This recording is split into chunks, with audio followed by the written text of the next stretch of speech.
Up. Ito yung sasakyan. Titingnan natin dito kung kung may nalabas na fuel. Kasi kung wala, ibig sabihin may problema yung pump natin. Sige, start. Sige pa. Up, ya. Merong nalabas, oh. Sige, saba. Up. Pero parang mahina eh. Kuda kasi ako doon sa malabas doon sa ating line, fuel line. So dapat nasa mga 40 to 50 PSI, no? More or less 40 to 50 PSI. Ken, pasoy ako pag pa-start. Op, ya.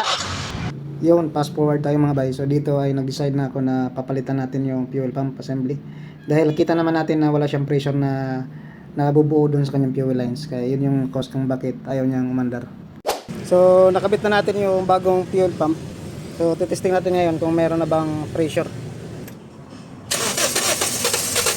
Up, up. So kita natin mga bay, so paket na yung pressure, no. So start. Yun, no. One click.